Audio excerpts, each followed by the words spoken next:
Thank you everyone for joining us today for this virtual event. I'm Kyle Springer, Policy Fellow at the Perth USAsia Centre, and I'm your host today, and I lead this special project focused on enhancing Australia-Korea relations.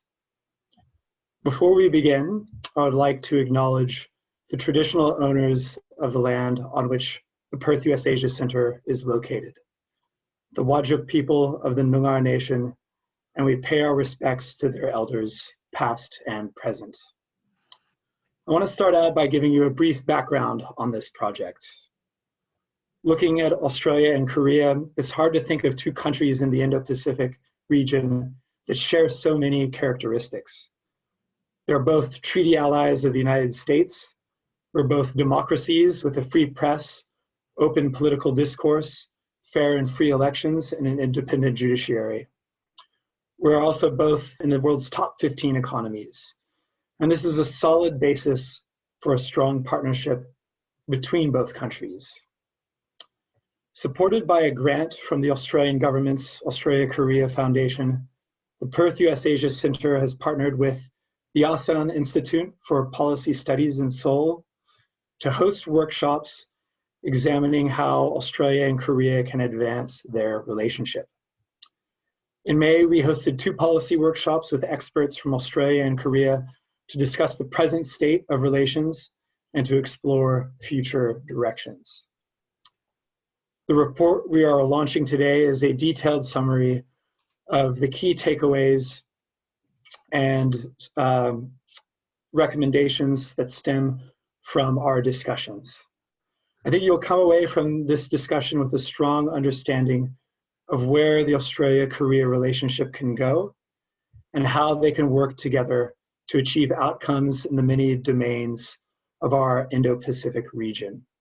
Now, allow me to briefly introduce our panelists today, all of whom participated in our policy workshops last month. Gordon Flake is the CEO of the Perth USAsia Centre and has spent the last 8 years advocating for a stronger Australia-Korea partnership, and his observations about the bilateral relationship have led us to pursue this project. Dr. Jayhan Lee is a research fellow and the director of the Center for ASEAN and Oceania Studies at the Asan Institute for Policy Studies in Seoul. He's also our main partner for this project. He studied here in Australia, here in Perth, actually at Murdoch University. We're also joined by Dr. KJ Song, who is one of our Indo-Pacific fellows, also based in Seoul, and is the director of the Innovative Economy Forum. We also have Hayley Channer joining us from Canberra. She is our senior policy fellow and has a background working on Australia-Korea issues in defense. And a quick plug for her article in The Diplomat, which came out today, looking at South Korea's reluctance to develop its own Indo-Pacific strategy, something that we'll discuss in today's event. I'll start by handing it over to our CEO, Gordon Flake, for his initial remarks about the broader bilateral relationship and his idea about where relations stand at the moment and where it can go. Thank you, Gordon. Well, thank you, Kyle. Thank you for your leadership of this project, and congratulations on the release of this report. For those of you who haven't seen it already, if you go to our work section of the Perth USAsia Centre website, the most recent report out is just this report, and it's a great summary, not just of the online seminars we had, but some of the core recommendations that came out of that. So wonderful job in putting that together. And also my congratulations and my thanks go to Jayhan. Asan has been a wonderful partner with us in this endeavor. And Jayhan and I were just chatting before the webinar. It seems like he and I speak almost weekly now because there is a growing level of interest in Korea, in Australia, and then vice versa. I think a growing level of interest in Australia back in Korea. And so what we're seeing is a manifestation of that, of despite our current COVID kind of status, reaching out virtually via this format. Kyle is right. Having spent the better part of 30 odd years working on Korea, I have focused for the last 8 years on the Australia-Korea relationship, which is fundamentally different than that which I experienced during the 25 years I was in Washington, D.C. I was a little bit spoiled, candidly, when I was in Washington, because given the asymmetry in the relationship, that meant that I was constantly being courted by visitors from Korea interested in perspectives in Washington, D.C., where there was a relatively small group of people focusing on Korea, which meant we got a lot of attention. And so the onus really had shifted dramatically. At this point, the onus is upon myself and my colleagues here in Australia to get more attention from Korea instead of the other way around. And we quickly came to the conclusion that the best way to do that would be to kind of better articulate Australia's position within the Indo-Pacific. Because if a country has an Indo-Pacific strategy, like India does, or like Japan does, or increasingly like many of the members of ASEAN do, then Australia's importance as a partner becomes self-evident. In this endeavor, you may know, last December, Kyle edited another volume. This was the fifth in the series of volumes we've done on the Indo-Pacific, looking at initially India, but then Indonesia and Vietnam and Japan, and then last year on Korea in the Indo-Pacific. And I was honored to kind of write the bilateral chapter about the relationship then. And I have to say, I'm greatly encouraged at the tremendous level of activity there has been since that time.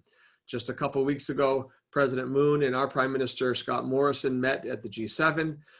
It was just announced today that Korea is going to take part in the Talisman Sabre naval exercises, which is traditionally a bilateral naval exercise in Australian waters between the United States and Australia. In 2019, Korea was an observer, and they're actually going to send a destroyer to participate this coming July, which is a very good development in that front. I would also note that two other members of the panel just today had publications. There was a great publication in the Korea Times today from Dr. Song Kyung-jin, KJ Song, "The World Needs a Global Korea." And I understand that just minutes ago, my colleague Haley Channer's piece in The Diplomat, "South Korea Fails to Recognize Its Capacity to Shape the Indo-Pacific," was just launched on their website as well. So there's a lot of energy and activity. Part of that surrounding the 60th anniversary of the relationship, part of that following a dynamic G7 summit, part of that following an also dynamic Quad meeting between the United States, Japan, India, and Australia, all focused on issues where Korea has a very important role to play, whether it's supply chain security, whether it is critical materials, whether it is environment, whether it is COVID response.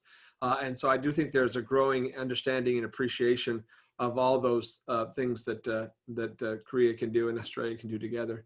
But in the end, the title of the short summary report that Kyle put together and of this overall project was "Peers, Not Partners."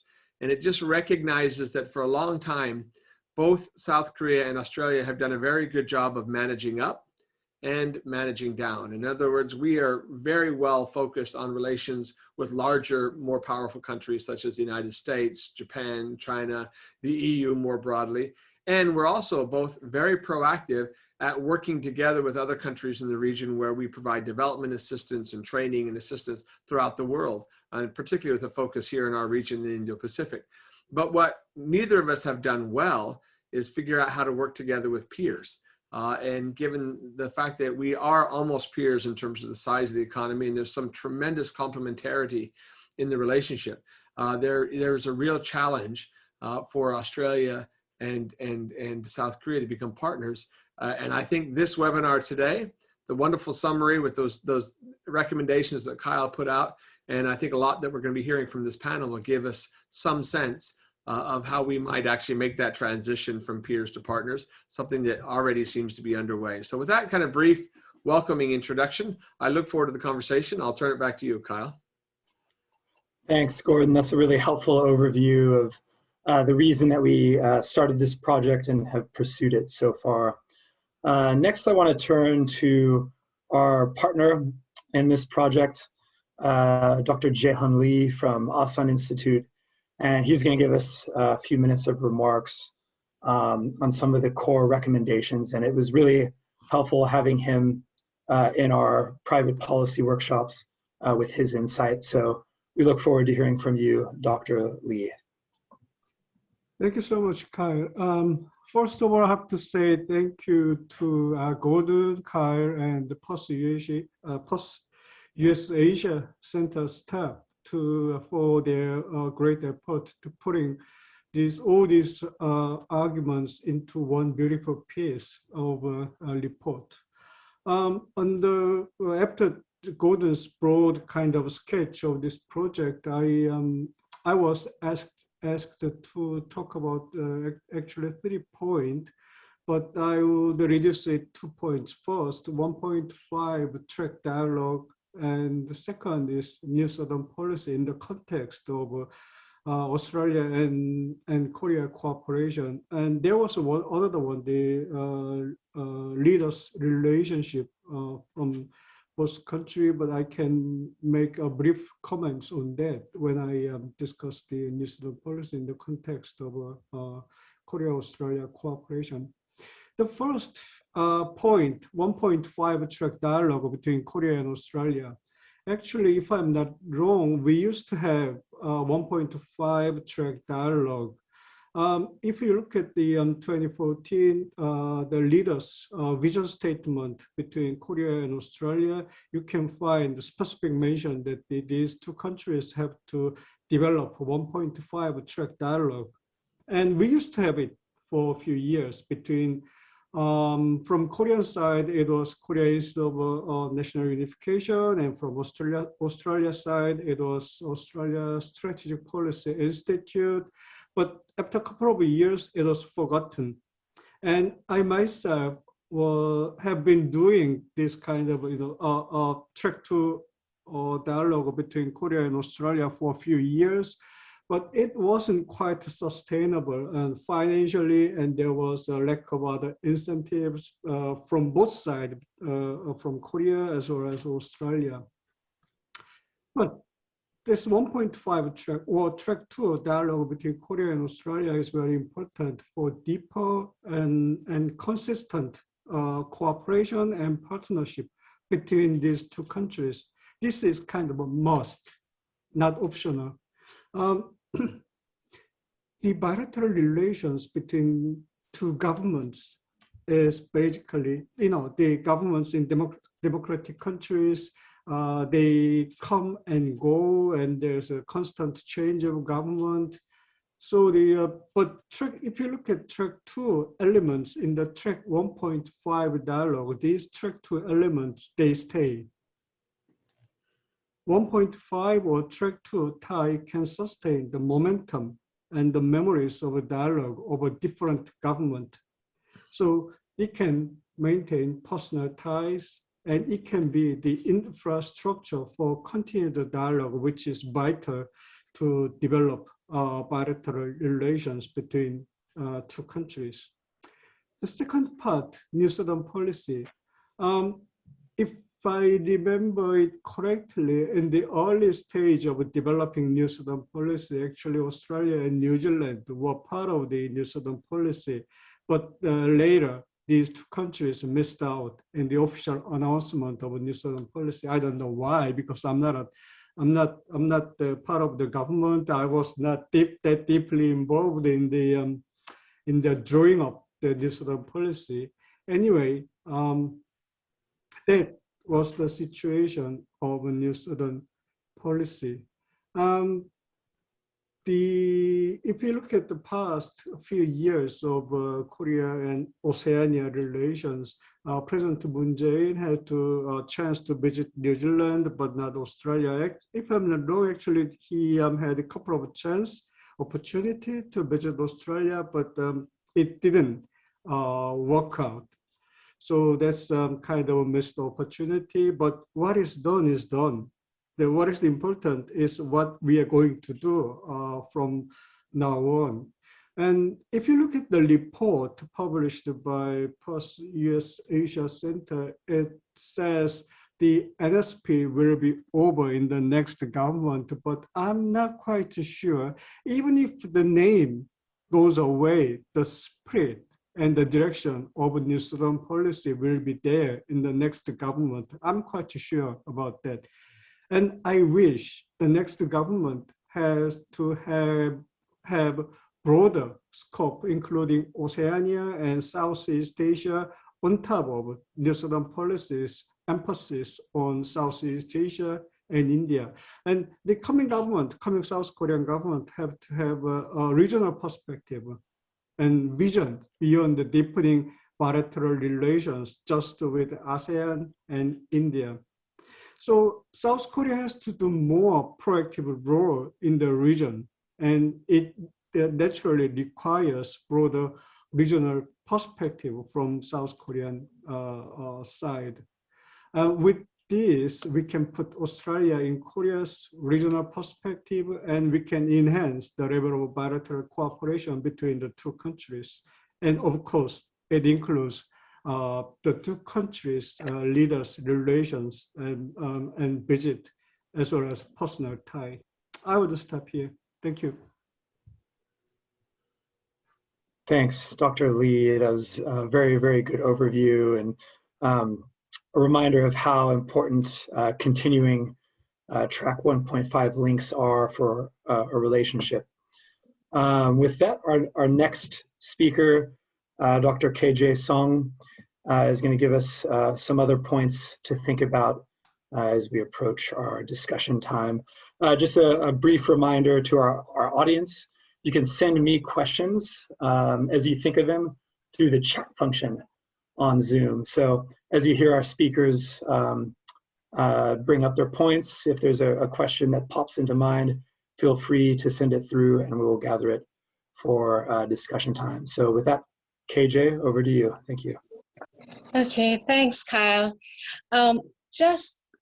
Gordon said, just as Gordon said, the Korean President Moon Jae-in and the Australian Prime Minister Scott Morrison met at the G7 meeting.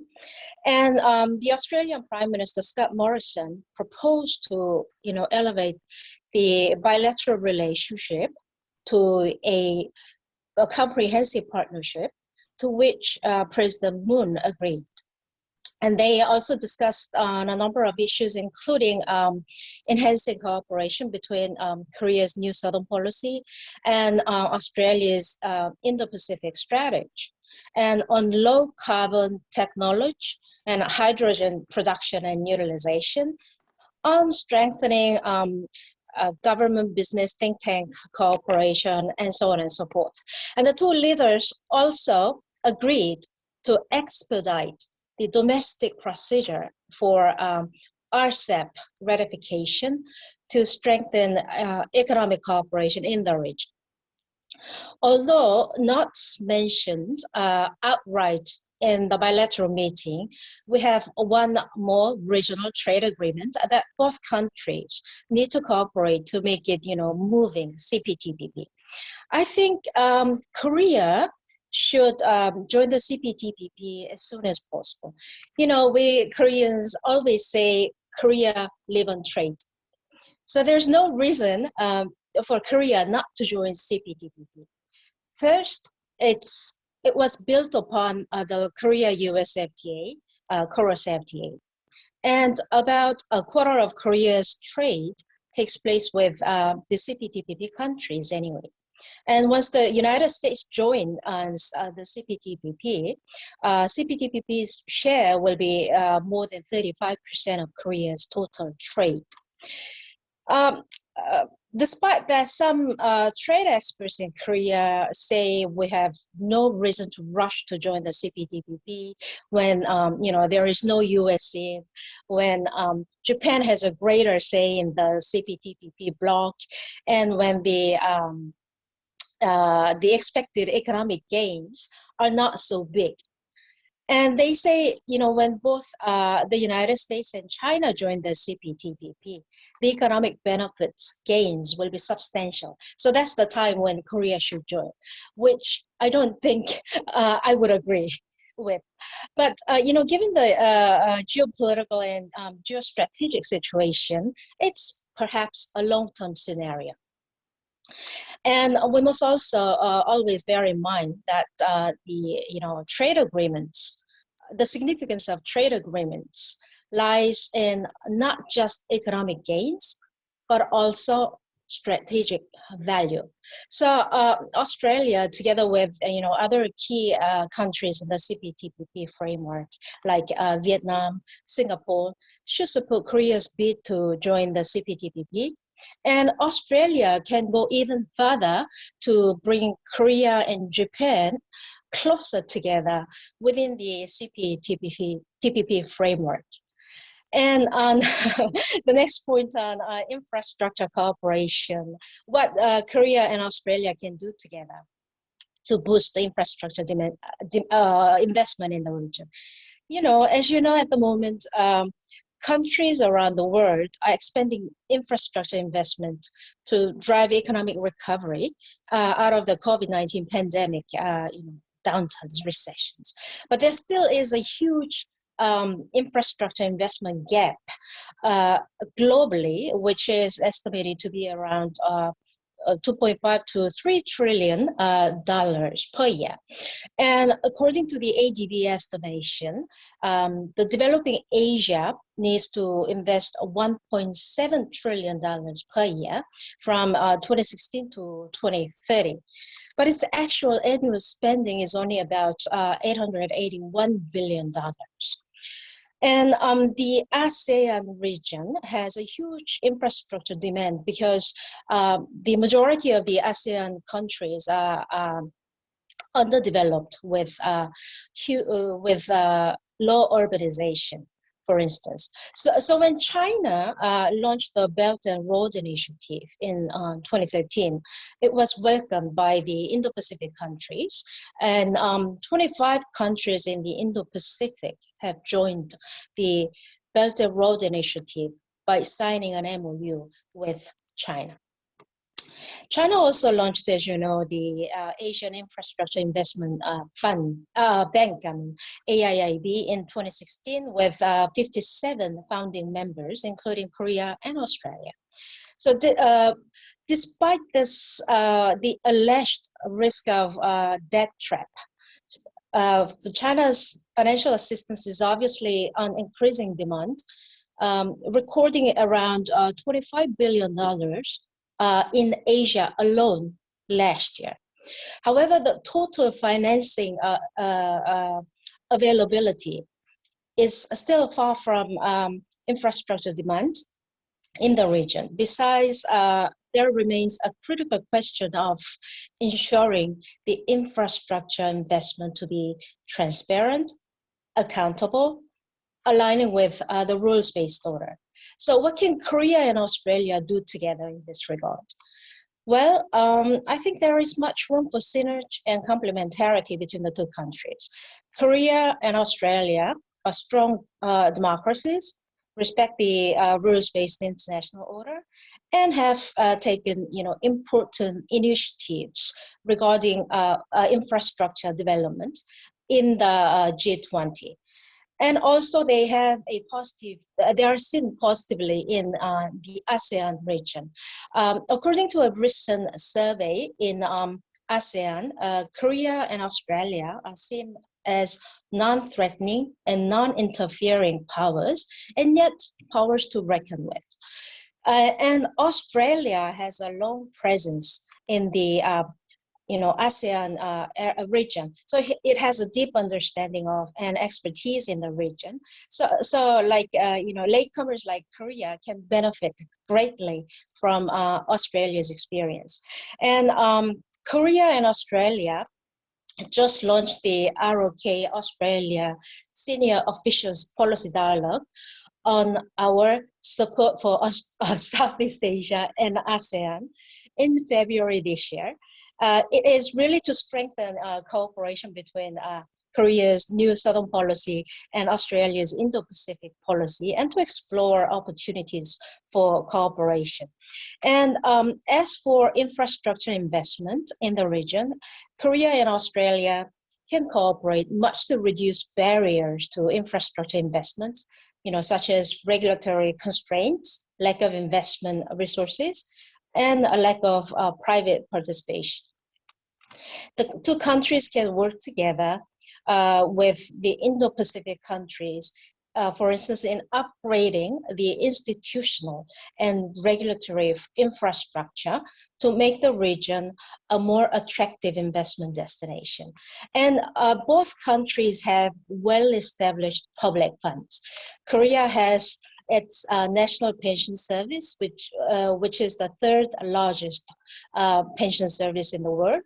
And Australia has Future Fund, which is a very well-established sovereign wealth fund. So the ROK Australia Policy Dialogue can further explore the possibility to cooperate between these two institutions.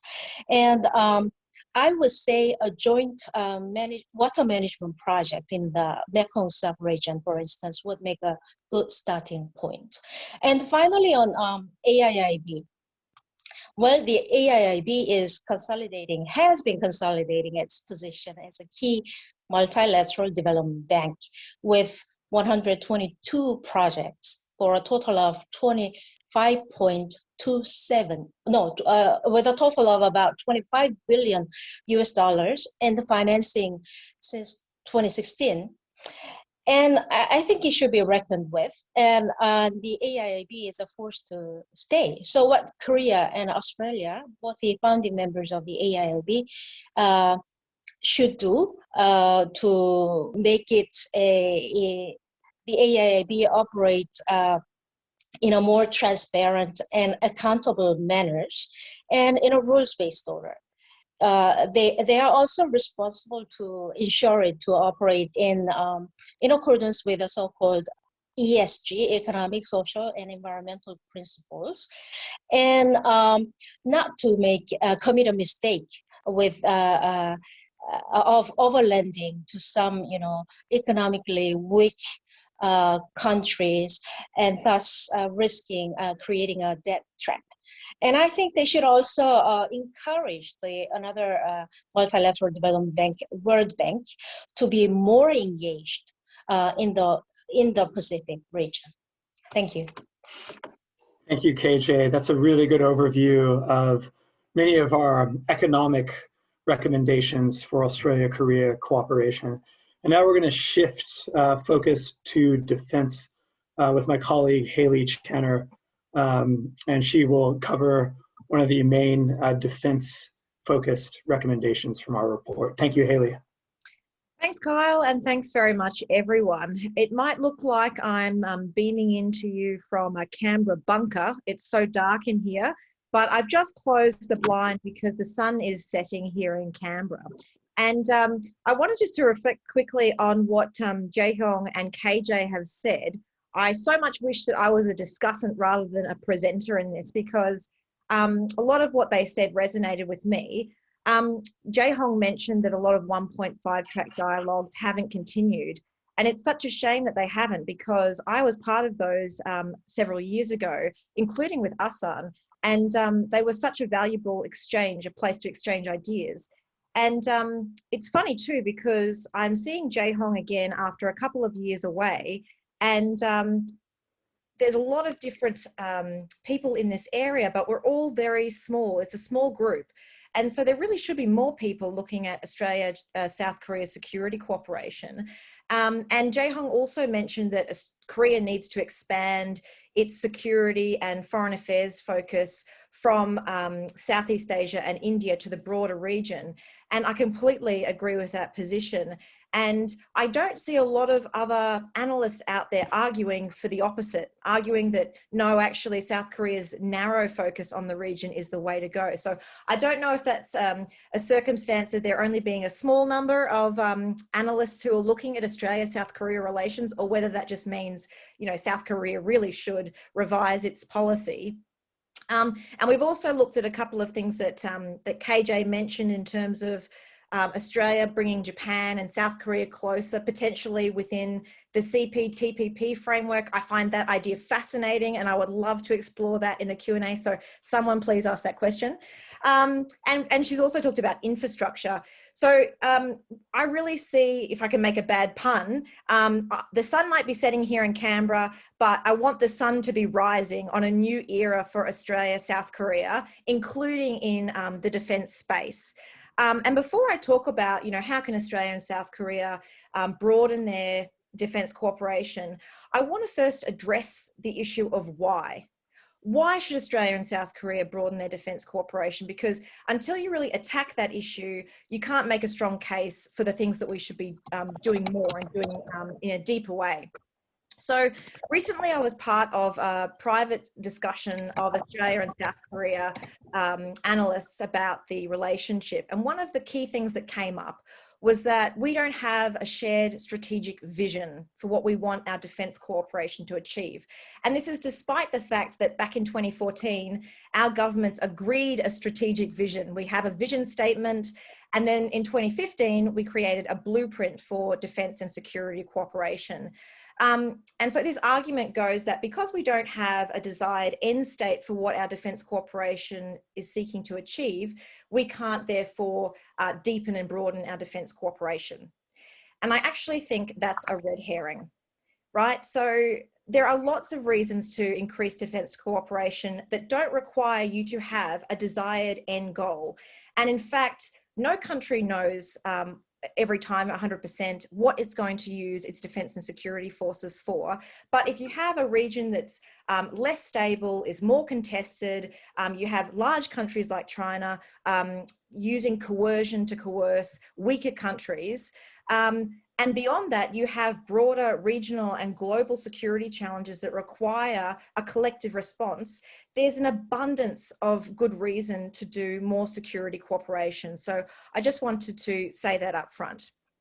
So what can Australia and South Korea do more together that we're not already doing in defence and security? The first thing to note is that we already have a lot of fantastic defence dialogue, and we have military exchange. There are two areas I want to talk about just in the short time that I have today. One is a status of forces agreement, and the other is defence industry cooperation. In terms of a status of forces agreement, those who might have been following the Australia-Japan defence relationship may be aware of something similar called the reciprocal access agreement, and how long that agreement has taken to negotiate. Having a status of forces agreement, in a nutshell, just takes your defence cooperation to the next level. What it allows you to do is to have your forces train in the other country, not just in a closer way, but also for longer periods. So you could have longer deployments. Australia already has status of forces agreements with the United States, Malaysia, Singapore, and New Zealand. South Korea only has a status of forces agreement with the United States. A bilateral Australia-South Korea status of forces agreement would put a framework in place for us to host each other's forces in our countries. And currently we work with the South Korean military through another framework, which is under the UN auspices. But the absence of a bilateral status of forces agreement means that Australia is actually quite limited in what it can do on the Korean Peninsula. So for instance, we can't do everything we would like to do in terms of working with US forces there. And it also prevents Australian Defence Forces from embedding within US military units. So the fact that we don't have a bilateral status of forces agreement with Korea means that we can't protect the Korean Peninsula as well as we'd like to. So that's a really critical thing. And beyond that, it's also limiting the options and opportunities for trilateral Australia, Korea, US security cooperation. And that's been an objective of that 2015 Blueprint for Defence and Security Cooperation. So if we want to really extend our defence cooperation beyond the peninsula, we need a status of forces agreement. And considering how long they take to negotiate, we really should be negotiating one now. So that's one key recommendation. The other issue I want to talk about is defence industry cooperation. And before everyone has a collective yawn at the end of a day on a Thursday, at the, four speakers into this, I want to promise you defence industry cooperation is actually quite fascinating, especially in relation to Australia and South Korea, because they are so different in how they imagine what defence industry collaboration means.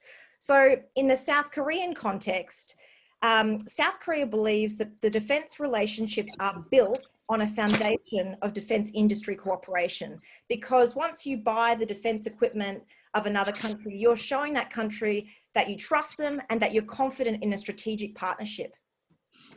In Australia's case, when it's purchasing defence equipment from foreign partners, it has much less to do with the overall defence relationship.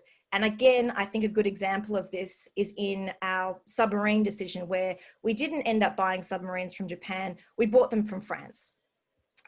So really, it's more about the competitiveness of the tender, the platform's suitability for Australian conditions, and often also how interoperable that platform is with Australia's defence equipment. So it really is different in how Australia and South Korea perceive defence procurement.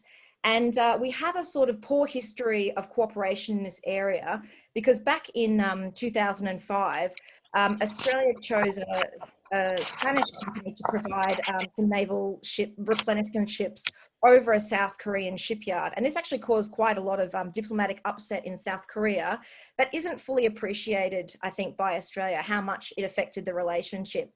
And to just give a quick example of, how much currency South Korea attributes to its defence sales, South Korea has very close relations with countries that are strategically, totally out of South Korea's area of interest.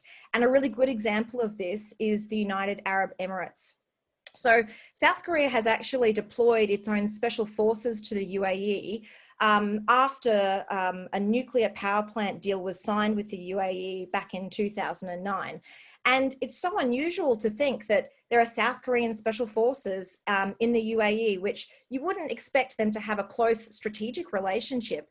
And to put that in an Australian context, say Australia was, Australia has sold a lot of military vehicles, our Bushmaster vehicles. It sold almost 100 of them to the Netherlands. Can you imagine Australia, as part of that deal, to secure that deal, offering the Netherlands some Australian special forces to be based over there? It's just totally opposite to how we think in Australia. So I think this defence industry issue really does highlight the differences in how both countries see a foundation for defence cooperation.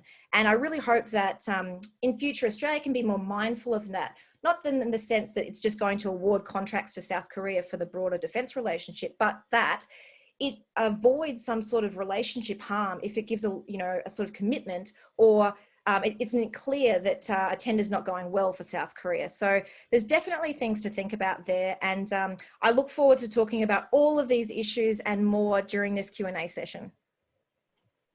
Thanks so much, Haley. That was great. Really good contributions from you all. Look, we've got 20 minutes for a discussion, but I wanted to kick things off by just stepping back for a moment. One of the things that struck me when we were in the policy workshops and in our discussions was that how much Australia and Korea are constrained constrained from building the relations closer together because of their relations with other countries. So whether it's Australia's relations with Japan or Korea's relations with Japan, whether it's both countries, their relations with the US or China. And it was very surprising to learn that in many cases, this holds Australia and Korea back from cooperating closer together. A good example of this is actually in the economic front with the CPTPP, because of, and that's the Trans-Pacific Partnership, because of Korea's and Japan's tense relations, it's made it more difficult for Australia to bring Korea into that TPP fold, so to speak. So I was wondering if the panelists could elaborate on some of the ways that Australia-Korea relations are constrained by these other relationships and how we can overcome that, whether it be closer trilateral relationships or Australia doing some more side diplomacy and encouraging other countries to include South Korea in the emerging architecture in the region. Gordon, would you like to start off with that? Yeah, sure, I'm happy to. Really interesting way of framing that question. On the one hand, I think countries that are allied with South Korea and with Australia, like the United States, aren't really an impediment to any expansion of the bilateral. In fact, I'm very confident that Washington would encourage greater cooperation, communication, between Australia and Korea. And even in the case of Japan, where there are bilateral problems, I don't see any scenario in which Japan has anything to gain from blocking an improvement in Australia-Korea relations. There is, a serious diplomatic spat going on between the two bilaterally, where Japan is being, shall we say, less than charitable about Korea's role in several international organizations, but certainly not in the relationship with Australia. In fact, I think really what it is a question of relative prioritization. And that is because Australia is more focused on Japan and the United States and India and the Quad, it isn't giving sufficient attention to Korea. And then on the Korean side, the same thing is also true. But again, KJ probably would agree with me on this. She assisted my colleague Jeff Wilson and I in placing an op-ed in the Korean newspaper a couple of months ago, making a passionate case for why Korea should take advantage of the British decision to seek accession to the CPTPP, the Cooperative and Progressive Agreement for the Trans-Pacific Partnership. And the response we got out of all of our Koreans, even in our own discussions, was, as KJ mentioned, well, let's just wait to see what the United States will do. In other words, it was too much focus on Washington to see the potential. So it's a classic, the US is a really big tree, redwood, and so Korea can't always see the forest for the trees. And the forest is the international system, the rules-based order, what we Australians call it, where we really need Korea to be playing a much more proactive role, but Korea remains very focused on the biggest tree. And there's also another tree that Korea remains focused on, and that is China. And there is an area where, candidly, China is the motivation for Japan and the United States and Australia, and I would even add ASEAN and India in here, to want Korea to be more proactive. But at the same time, it's the reason why Korea is more reticent, right? So Korea's ambivalent, shall we say, to the term Indo-Pacific largely is driven by the perception that China would oppose those moves, or those moves would be seen as being hostile to China. And so that's where that dynamic plays out, less so on the alliance side, more so on concern about Chinese perceptions. But I'm sure KJ and others, well, KJ's already got a hand up, so she clearly has something else to add to that too. KJ, yeah, why don't you jump in? Thanks. Okay, I quite agree with you, Gordon. And when you're in Korea, you will find a lot of people still saying Asia Pacific instead of Indo-Pacific. Not many people really are aware of this concept of the Indo-Pacific. So that's the starting point for the Korean experts and the government, if they would to boost the image of the Indo-Pacific. And like I said, the two leaders in the G7 agreed to promote, elevate the Korea-Australia relationship to a comprehensive partnership. And I think it's a significant step toward, strengthening the bilateral relations. And I've been thinking about why Korea and Australia are not close enough. There is a sizable Korean community in Australia, and one of the most popular foreign entertainers in Korea is actually Australian. Nonetheless, it seems there's this invisible, psychological barrier between Korea and Australia, Koreans and Australians. Perhaps it's the physical distance, or perhaps it's the cultural difference. But perhaps I think it's because of the lack of expansion of bilateral cooperation. We have bilateral cooperation relations in every possible field, but the bilateral relations are not close enough. So I think that's why the Korean-Australian bilateral relations are where it is today. That's my point. Thanks, KJ. And Jayhan and Haley, if you'd like to add anything. Thanks. I got a few very quick points. The first is in the Pacific and Asia Pacific, just KJ mentioned. Actually, this morning I was writing something about the ASEAN Plus 3 cooperation, and I was putting East Asia there, and I suddenly feel, oh, East Asia is too old-fashioned. I mean, people around me, nobody is talking about the East Asia, but these days more people are talking about Indo-Pacific, and Indo-Pacific is growing in the South Korean discourse. So I believe it wouldn't take that long time for Indo-Pacific perception. I mean, the perspective will settle down in South Korean foreign policy mind. That's first point. And the second point is the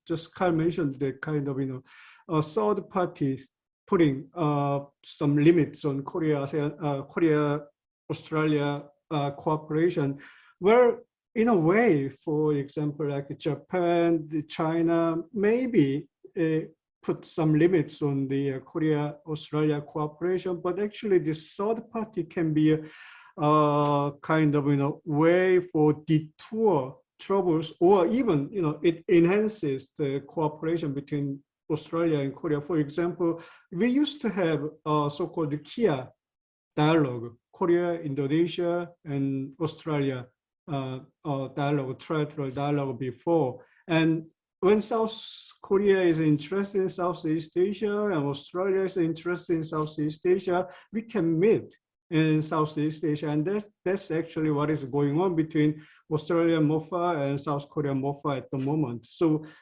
putting third party in, that we can develop bilateral relations as well. And one last point, Peter Lee asked this question. The next government, South Korean government, will put emphasis on the ASEAN again, and that's for sure. But what about Australia? Well, I don't know if any next presidential candidate put Australia in their foreign policy agenda or not. You have to think about the domestic politics as well.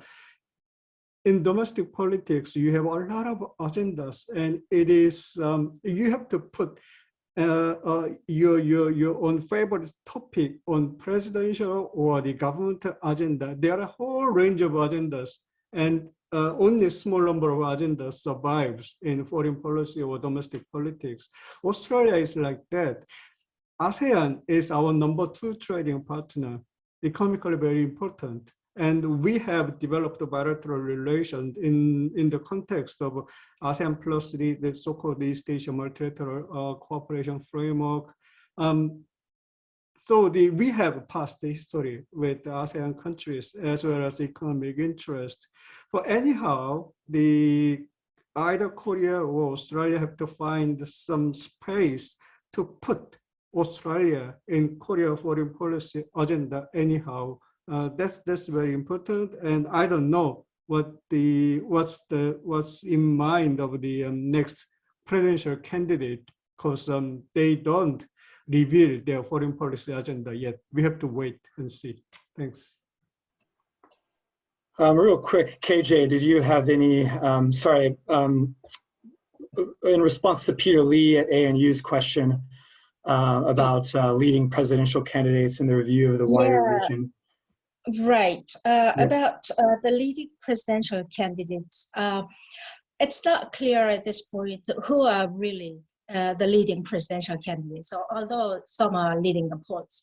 And like Jayhan said, presidential candidates are all, their orientation is all focused on domestic issues. So no foreign or policy issue has been raised yet. Very, very interesting. So it's wait and see. Haley, you wanted to mention something, and then we've got another question from the audience. No, I'm all good from the Canberra bunker. Let's get through some more questions. Sure. I think you might be, oh, sorry, Gordon. Just because we've got such a wide audience here from Australia, and I realize that neither KJ or Jayhan are South Korean domestic political specialists, but could you just give us a brief pitch, and I realize it's way early to tell, but who you think those leading presidential candidates are in Korea? Because Korea has a single-term presidency, and so we know it's not going to be Moon Jae-in. He's not running again, but I don't know that there's anyone that has any visibility in Australia, and so just your inklings would be helpful to this audience, I think. At the moment, there are two front runners from the ruling party and opposition. The ruler from the ruling party is Mr. Lee Jae-myung, who is the Gyeonggi province governor. He is far ahead of the Democratic Party's candidate. And from the opposition side, we don't know yet. There are few prominent names like Yoon Suk-yeol, who was prosecutor general before under Moon Jae-in government. He quit and he offered himself as a candidate for next presidential election, but he is not yet the part of the main opposition party. So we have to see what's going on between the party and this candidate, Mr. Yoon Suk-yeol. But other candidates from both parties, they are, in terms of from the opinion survey results, they are quite weak, other candidates. So these two are the most prominent at the moment. But, you know, the Korean domestic politics so dynamic, you never know what's going to happen in the few months' time from now on. So let's discuss it the early next year again. KJ? I just lowered my hand because Jayhan said what I wanted to say. Okay. So I'm going to stack up two questions from the audience right now. One is on the Quad, or to be more precise, the Quad Plus. This is from Mr. Rakesh Shukla, retired captain in the Indian Navy. He says, in view of the Japanese position within the Quad, is there a possibility of South Korea being able to cooperate with the Quad in any kind of Quad Plus framework? If no, why not? And then I also want to bring up another question from Alistair about the Australian Secretary General at the OECD, Matthias Cormann, who is from Perth. He wants the OECD to pivot to Asia. Is this a potential focus for bilateral Australia-Korea initiatives aimed at building relationships in the region? So a two-pronged question. Haley, I'll give you the start. Maybe you can begin with the question on the Quad if you'd like. Thank you. Great guess, Kyle. Yes, I want to speak about the Quad. In the time we've got left, you know, that question requires a really long answer. I'll make it really short. Yes, I think there are areas where the US, Australia, India, Japan, and South Korea could work together in our region for their mutual benefit. Do I think it should be called Quad Plus? Absolutely not. I think the whole term Quad Plus, while it's great shorthand and it works because it's attention grabbing, there's so much of a political, there's so much attached to the Quad label that it really makes it a disincentive for countries to join, because it makes people think this is some sort of anti-China coalition, when no, once you have more parties than are in the Quad, you then have a multilateral framework. It's not like South Korea would be negotiating with a single Quad spokesman. When you add another country, you create a completely new dynamic. You have different perspectives, different interests, and the Quad countries won't interact the same way. So definitely, yes, South Korea should be involved, but in a multilateral way, not a Quad plus way. And Gordon, do you want to jump in on the Quad Plus question? Yeah, real quick on that. If you look at the remarkable leaders meeting that took place virtually on the 13th of March, and that produced a broad agenda, there's not a single issue on that agenda. Vaccines, climate change, technology, secure supply chains, where Korea is not a very important partner. And so you will see in the subsequent conversations that took place between President Moon and President Biden in Washington, and between President Moon and our Prime Minister Scott Morrison, they focused on almost the exact same list of issues, because Korea is a leader in almost every one of those sectors and has a very important role to play. So I agree with Haley. We don't really need to worry about the framing of it such. By definition, Quad Plus becomes a Quint or whatever it is beyond that too, if you have something defined by groups and numbers. So that's the case. I would just add one thing here on Matthias Cormann. When the Perth USAsia Centre launched its report on Australia-Korea investment trends about 4 or 5 years ago, we launched it in Parliament House in Canberra with then Senator Matthias Cormann, who had a deep interest in Korea from his long service as almost 7.5 years as our Minister of Finance.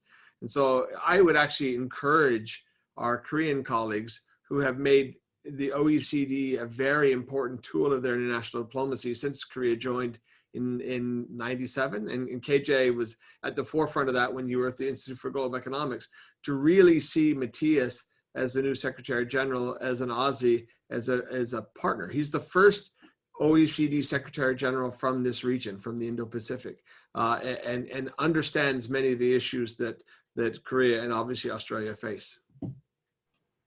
Thanks, Gordon. Look, time's flying, but I want to make sure Jayhan and KJ get to throw in their thoughts on these questions.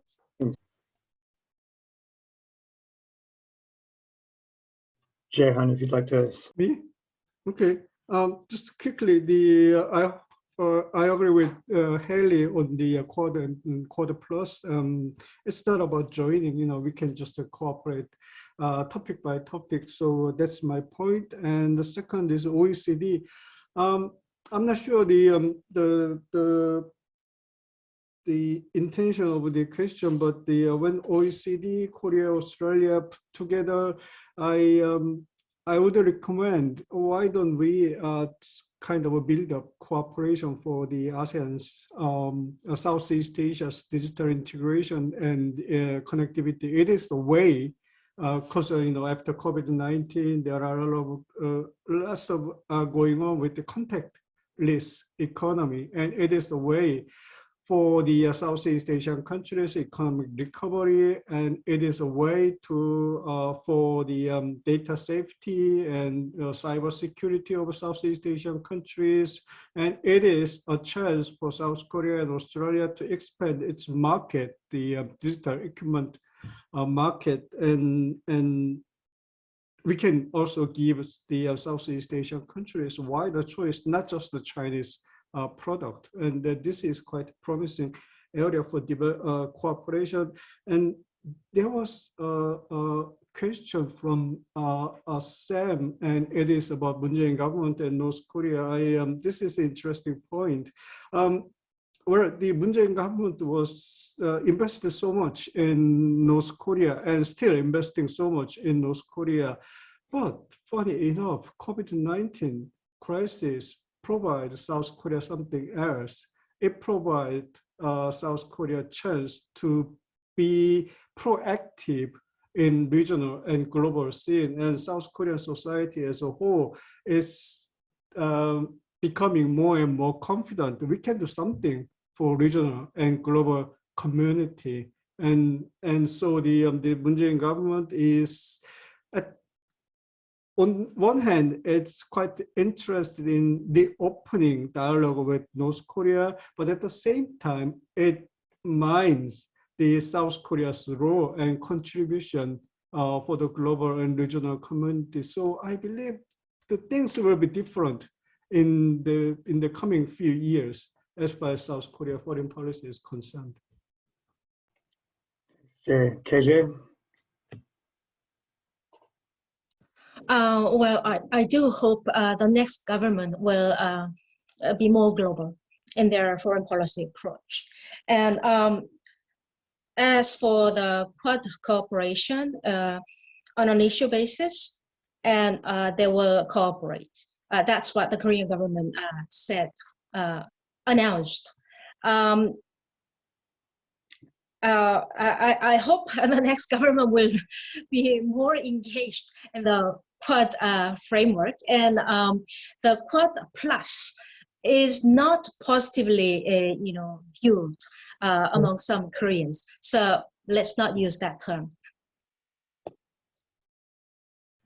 Thank you. Well, look, everybody, we have fast run out of time, and I feel like we've barely been able to scratch the surface of both the content that's in our report and even just the many ideas that my panelists here have about how Australia and Korea can tighten their relations in our region. So look, the outcomes report is available online on our website. We will also have a Korean translation, which will be available in just a few days.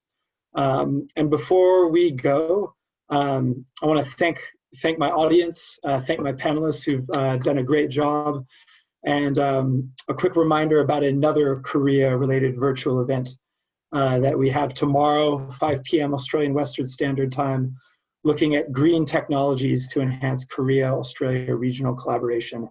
So the momentum continues. There's a lot out there. I look forward to reading KJ's article in the Korea Times, and also Haley's and the Diplomat, and more coming out on this. So look, keep in touch. Thanks everybody for joining us today, and we'll see you next time. Thanks so much. 감사합니다.